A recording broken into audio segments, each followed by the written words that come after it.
సుమన్ టీవీలో మీ business promotions కోసం ఈ కింది నెంబర్ను సంప్రదించగలరు.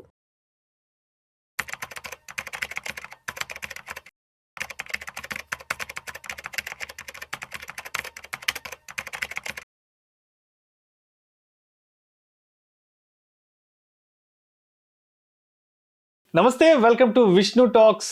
నేను మీ విష్ణు. ప్రస్తుతం నాతో పాటు senior stock market analyst either Ramakrishna గారు ఉన్నారు. వారితో మాట్లాడదాం. సార్, ఈదర్ రామకృష్ణ గారు నమస్తే. సార్ నమస్తే అండి విష్ణు గారు. ఈదర్ రామకృష్ణ గారు, welcome to Vishnu talk. Sir, so ఇప్పుడు ఒకసారి గోల్డ్ అండ్ సిల్వర్ విషయానికి వస్తే, లాస్ట్ 6-7 months అంతా కూడా మార్కెట్ చాలా ప్రతికూలంగా బిహేవ్ చేసింది కాబట్టి, బంగారం వెండి ధరలు కూడా విపరీతంగా పెరిగిపోయాయి కాబట్టి, సో ఇప్పుడు ఈ 2025-26 ఆర్థిక సంవత్సరంలో మరి మార్కెట్లు ఎటువంటి పెర్ఫార్మెన్స్ ఇచ్చే అవకాశం ఉంది, ఆ పెర్ఫార్మెన్స్ని బట్టి అండ్ గోల్డ్ అండ్ సిల్వర్ ధరలు కూడా ఎలా ఉండబోతున్నాయి అంటారు? అండ్ ఇప్పటికే 24 carats ఆల్మోస్ట్ 10 grams 90,000 క్రాస్ అయిపోయింది. అది కూడా ఆల్ టైమ్ హై వెళ్ళిపోయింది. వెండి విషయానికి వస్తే 1,05,000 1,06,000 దాకా ట్రేడ్ అవుతుంది. కాబట్టి ఏంటి ఈ 25-26 ఆర్థిక సంవత్సరంలో గోల్డ్ ధరలు తగ్గే అవకాశం ఉందా, మరింతగా పెరిగే అవకాశం ఉందా, మార్కెట్లో ఉన్న సిచ్యువేషన్స్ని దృష్టిలో ఉంచుకుని? గోల్డ్ కానీ సిల్వర్ కానీ భవిష్యత్తులో సమాంతరంగా పెరిగే అవకాశాలు కనిపిస్తున్నాయండి. ఎందుకంటే ఇదివరకు సిల్వర్ కనుక చూస్తే అండర్ పర్ఫార్మెన్స్ కనిపించేది. ఇప్పుడు మీరు 10 years డేటా తీసుకున్నట్లయితే గోల్డ్కి సిల్వర్కి దాదాపుగా 3% ఆఫ్ యావరేజ్ రిటర్న్ అనేది తేడా ఉండేది. సపోజ్ గోల్డ్ 10 yearsలో యావరేజ్ 9.8 ఇస్తే సిల్వర్ 6.8-7 ఆ ప్రాంతాల్లో ఉండేది దాని return. So gold out performance అనేది చాలా సంవత్సరాల నుంచి కొనసాగుతున్న అంశం. సో సిల్వర్ అండర్ పర్ఫార్మెన్స్ అనేది గత డెకేడ్లో కనిపించినప్పటికీ లాస్ట్ 5 years డేటా కనుక తీసుకున్నట్లయితే సిల్వర్ కూడా ఈక్వల్ పర్ఫార్మెన్స్ గోల్డ్తో సమాంతరంగా ఇస్తూ ఉంది. So gold 13% average return last 5 yearsలో గోల్డ్లో రిటర్న్ వచ్చింది. అట్లాగే లాస్ట్ 1 yearలో తీసుకుంటే 35% నుంచి 40% రిటర్న్ గోల్డ్ సిల్వర్లో కనిపించింది. అంటే గోల్డ్తో సమాంతరంగా సిల్వర్ కూడా పెరుగుతూ ఉంది. అంటే సిల్వర్ అవసరాలు రోజు రోజుకి పెరుగుతున్నాయి. లాస్ట్ 5 yearsలో మీరు కొత్త థీమ్స్ కనుక అబ్జర్వ్ చేసినప్పుడు ఎలక్ట్రిక్ బ్యాటరీస్ వస్తున్నాయి, అలాగే సోలార్ ప్యానల్స్ వస్తున్నాయి. వీటిల్లో ముఖ్యంగా సిల్వర్ పాత్ర ఎంతో ఉంది. ఇండస్ట్రియల్ యూజు ఇంకా చాలా అవసరాలు మనకి ఉన్నప్పటికీ, అంటే రైట్ ఫ్రమ్ మెడికల్ ఫీల్డ్ నుంచి, డెంటిస్ట్రీ దగ్గర నుంచి, తర్వాత ఇండస్ట్రీల్లో సెమీ కండక్టర్ సర్క్యూట్ బోర్డ్స్ వాటిలో ఉపయోగించే గోల్డ్ కాడ నుంచి, తర్వాత వాటర్ ప్యూరిఫైయర్స్లో ఉపయోగించే సిల్వర్ కానీ, అలా సిల్వర్ యూజ్ అనేది ప్రతి రంగంలో ఉందండి. అంటే జనరల్గా ట్రెడిషనల్గా మనకు తెలిసిన జ్యువెలరీ కానీ, పూజా సామాగ్రి, తర్వాత టేబుల్ వేరు, ఇట్లాంటివి కాకుండా ఇండస్ట్రీల్లో పాత తరం ఇండస్ట్రీస్లో మనకి సెమీ కండక్టర్స్, సర్క్యూట్ బోర్డ్స్, తర్వాత ఫోటోగ్రఫీ ప్రింట్స్ తీయడం, వాటిలో అన్నిటిలో సిల్వర్ పాత్ర ఉంది. కానీ కొత్తగా ఇప్పుడు మనకి టీవీ మానిటర్స్ అట్లాగే మాల్ స్క్రీన్స్, గ్యాడ్జెట్ స్క్రీన్స్, వీటన్నిటిలో వాటి పాలిషింగ్ చేసే విధానాల్లో కావచ్చు దాన్ని సిల్వర్ యూజ్ ఎక్కువగా కనిపిస్తుంది. పర్టికులర్గా మనకి సోలార్ ప్యానల్స్, తర్వాత ఈవీ బ్యాటరీస్, వీటన్నిటిలో ఎంతో కొంత సిల్వర్ యూజ్ ఉంది. కాబట్టి ఒక్కసారి ఈ థీమ్స్ ఎప్పుడైతే పైకి వచ్చాయో ఆటోమేటిక్గా సిల్వర్ కూడా సమాంతరంగా గోల్డ్తో పాటు పెరుగుతుంది. సో సిల్వర్ని కూడా మనము మన పోర్ట్ఫోలియో చేర్చుకోవాల్సిన టైం కనిపిస్తుందండి. సో మనము అబ్జర్వ్ చేస్తే లాస్ట్ డెకేడ్లో మనకి 13.85-8% గోల్డ్ రిటర్న్ ఇచ్చింది. సిల్వరు తక్కువ పర్ఫామ్ చేసిన లాస్ట్ 5 yearsలో సేమ్ 13% సిల్వర్ కూడా రిటర్న్ ఇవ్వడం జరిగింది. కాబట్టి ఇది సీరియస్గా ఆలోచించాల్సిన అవసరం ఉందండి ఇప్పుడు. ఎందుకంటే భవిష్యత్తులో బ్యాంక్ నిఫ్టీలు, సెన్సెక్స్లు అనేవి అంత రిటర్న్స్ ఇచ్చే అవకాశాలు లేవు. అంటే అబోవ్ 13% ఇచ్చే అవకాశాలు కనిపించడం లేదు. 12%, 12.5% లేదా 11-12 మధ్యలో ఎక్కడో కన్సాలిడేట్ అయ్యే అవకాశం ఉంది రిటర్న్స్ అనేవి.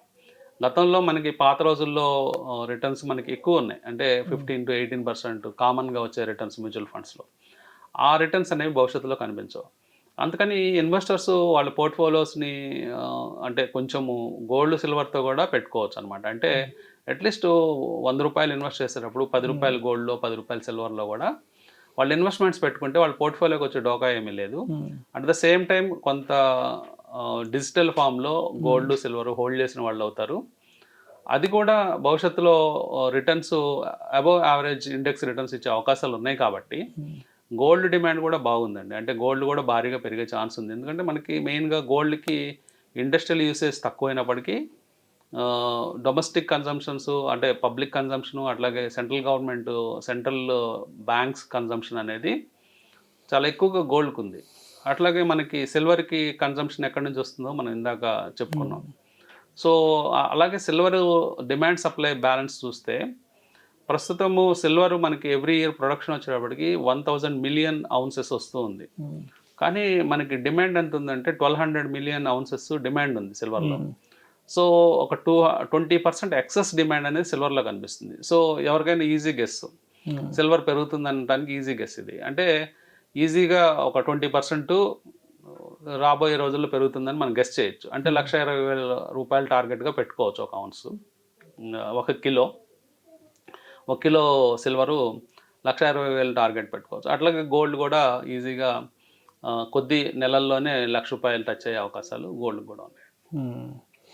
అండ్ అదేవిధంగా ఇప్పుడు ఈ ట్రంప్ టారిఫ్ల వల్ల ఎస్పెషల్లీ మన ఇండియాలో ఆటోమొబైల్ సెక్టారు పెద్ద గడ్డు పరిస్థితులను ఎదుర్కోబోతుంది. ఎస్పెషల్లీ ఈవీ సెక్టార్కి ఏదైతే గత కొంతకాలంగా ఈవీ సెక్టార్ బాగా రాణించబోతుంది, ఈవీ సెక్టార్దే భవిష్యత్ అంతా కూడా మాట్లాడుకున్నాం. కాబట్టి ఇప్పుడు సడన్గా ఇప్పుడు ట్రంప్ ఎంట్రీతో ఇది మొత్తం కొంత తలకిందులో అయ్యే అవకాశం ఉందంటూ కూడా వార్తా కథనాలు వెలువడుతున్నాయి.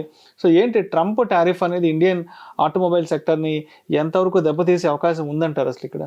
ట్రంప్ అంటే మనకి 25% టారిఫ్స్ ఈ వారం విధించడం జరిగిందండి ఆటోమొబైల్ సెక్టర్ మీద. దాంట్లో మెయిన్గా ఆటో కాంపోనెంట్స్ సప్లై చేసే కంపెనీస్, ఆటో సాఫ్ట్వేర్ సప్లై చేసే కంపెనీస్ బాగా సఫర్ అయ్యే అవకాశం ఉంది. అంటే వీటిలో ముఖ్యంగా సోనా BLW కానీ, లేకపోతే సంవర్ధన్ మదర్స్ అండ్ సుమి, తర్వాత టాటా ఎల్ఎక్సీ, ఐషర్ మోటార్స్, ఇట్లాంటివన్నీ కూడా బాగా సఫర్ అయ్యే అవకాశం ఉంది రాబోయే రోజుల్లో. అది అంటే షార్ట్ టర్మ్ ఫినామినాగా చెప్పుకోవచ్చు. ఎందుకంటే మనము యుఎస్కి డిపెండెన్సీ మనకి ఒక 30% ఆఫ్ ఆటోమొబైల్ ఎక్స్పోర్ట్స్ మనం చేస్తాము. అంటే అప్రాక్సిమేట్గా $25 బిలియన్ ఆటో ఎక్స్పోర్ట్స్ ఉంటే దాంట్లో 6.79 బిలియన్స్ మాత్రమే మనం యూఎస్కి చేస్తాం. అంటే ఈ టారిఫ్స్ అనేది ఆ పోర్షన్కి మాత్రమే పడుతుంది. కానీ ఈ కంపెనీస్కి వాటిలో మార్జిన్ అనేది డెఫినెట్గా ఎఫెక్ట్ అవుతుందండి. అంటే మార్జిన్ అనేది కొంచెం తగ్గుతుంది ఈ సంవత్సరం నుంచి.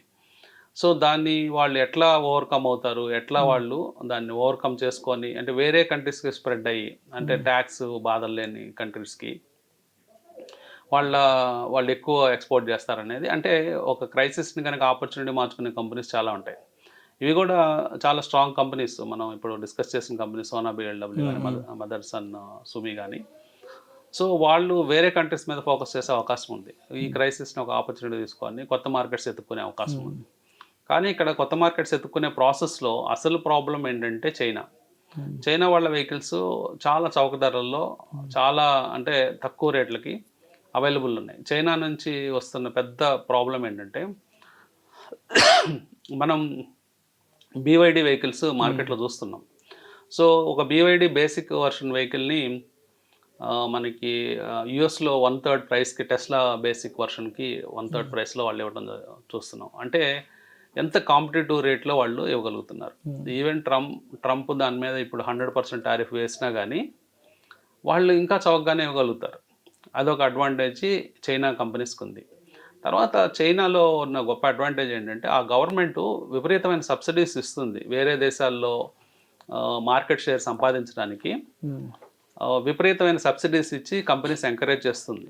అది కూడా వేరే దేశాల్లో, మన దేశంలో అలా ఉండదు. మన దేశంలో అంత సబ్సిడీ ఇచ్చే గవర్నమెంట్ కాదు మనది. వాళ్ళ పర్ఫార్మెన్స్, వాళ్ళ స్ట్రెంత్ మీద పోరాడి గెలవాల్సిన ఇక్కడ పరిస్థితి కనిపిస్తుంది. అదే చైనాలో అలా కాదు. చైనాలో ఒక కంపెనీ బాగా పర్ఫామ్ చేస్తుంటే వాళ్ళకి బోనస్లు, సబ్సిడీలు ఇచ్చి గవర్నమెంట్ ఇండైరెక్ట్గా ఎంకరేజ్ చేసి వేరే దేశంలో వాళ్ళు పాగా వేసేటట్టు చేస్తారు. సో BYD మనకి తెలంగాణ కూడా వస్తున్నట్టు మనం వార్తలు వింటూ ఉన్నాం. సో పెద్ద ప్లాంట్ వస్తుంది, 12 బిలియన్ ప్లాంట్ వస్తుంది BYD. సో ఇండియన్ మార్కెట్ని మొత్తము స్వీప్ చేసి పడేసే అవకాశాలు BYD ద్వారా ఉన్నాయి. ఎందుకంటే వాళ్ళు ఇచ్చే కంఫర్ట్స్ కానీ, వాళ్ళు ఇచ్చే ప్రైసింగ్ కానీ వేరే కంపెనీస్ ఎవరు కంపీట్ చేసే అవకాశాలు లేవు. సో అందువల్ల ఇప్పుడు ఆటోమొబైల్లో వస్తున్న థ్రెట్స్ ట్రంప్ నుంచి కాకుండా చైనా నుంచి అని మనం ట్రంప్ వేసే టారిఫ్స్ అది పెద్ద విషయం కాదండి. ఎందుకంటే కేవలం 25% ఆఫ్ ద ఎక్స్పోర్ట్స్ మనం యూఎస్కి పంపిస్తాం. దానివల్ల పెద్ద నష్టపోయేది ఏమి కనిపించడం లేదు. కానీ చైనా వచ్చి మొత్తం మార్కెట్ని డిస్రప్ట్ చేసే అవకాశాలు చాలా క్లియర్గా ఈ సంవత్సరంలో కనిపిస్తున్నాయి. చాలా ఆటోమొబైల్ స్టాక్స్ సఫర్ అయ్యే అవకాశాలు కూడా కనిపిస్తున్నాయి. వీళ్ళు ఈ లోపలే స్ట్రెంగ్తన్ అయ్యి ఇండియాలో డొమెస్టిక్గా మనకి సేల్స్ పెంచుకునే కంటే ఇది విదేశాల్లో సేల్స్ పెంచుకునే అవకాశాలను ఎత్తుక్కోవాలి. లైక్ ఆఫ్రికన్ కంట్రీస్ కావచ్చు, లేకపోతే సౌత్ అమెరికన్ కంట్రీస్ కావచ్చు, అక్కడ మార్కెట్స్ని ఎత్తుక్కొని European countries, eastern European countries, ఇట్లాంటి కంట్రీస్లో మన మార్కెట్స్ని ఎత్తుక్కొని వీళ్ళు బలపడాల్సిన అవసరం ఉంది. మనం ఒక బీవైడీ గురించే డిస్కస్ చేస్తున్నాం, కానీ ఈరోజు బీవైడీకి ఒక ప్లాంట్ సైజ్ కనుక చూస్తే 50 స్క్వేర్ మైల్స్ ప్లాంట్ ఉంది, ఒకే సింగిల్ లొకేషన్ ప్లాంట్. అంటే అది ఒక శాన్ ఫ్రాన్సిస్కో సైజులో ఉంటుందని స్టేట్ అంతా మనం చూస్తున్నాం న్యూస్లో. సో అంత పెద్ద పెద్ద ప్లాంట్స్తో, అంత పెద్ద టెక్నాలజీస్తో వాళ్ళు ప్రపంచవ్యాప్తంగా, అంటే ఒక కంపెనీస్ లెవెల్లో వార్స్ అనేవి మనం చూస్తున్నాం. అంటే ఫిజికల్ వార్ కాదు ఇది, ఇదేంటంటే ఫైనాన్షియల్ వార్ అనమాట. అంటే ఒక ఫైనాన్స్ స్ట్రెంగ్త్, ఫైనాన్షియల్ మజిల్తో కూడుకున్న వార్ ఇది. ఇంకా ఆశ్చర్యకరమైన విషయం ఏంటంటే మనం వింటున్న పేరు బీవైడీ ఒకటే, కానీ బీవైడీ లాంటి కంపెనీలు ఒక 25 ఉన్నాయి ఆటోమొబైల్ సెక్టర్లో అక్కడ అమెరికాలో, చైనాలో. సో అలాంటి కంపెనీస్ కూడా భవిష్యత్తులో బయట కాలు మోపి అన్ని దేశాలు కనుక వచ్చినట్లయితే వాళ్ళు మొత్తం ఆటోమొబైల్ సెక్టార్నే ఆక్రమించే అవకాశం ఉంటుంది. సో కాబట్టి థ్రెట్స్, డిస్రప్షన్స్ అనేవి చాలా కామన్ అండి. అంటే ఇప్పుడు ఈ రోజుల్లో ఏ సైడ్ నుంచి ఎటైనా కానీ మనకి ప్రమాదం పొంచి ఉంది. కేవలం ట్రంప్ చూస్తుంటే ఇక్కడ చైనా నుంచి వేరే రకమైన డ్యామేజ్ జరుగుతాయి. Right. Thank you so much Sitaramakrishna గారు. Thank you.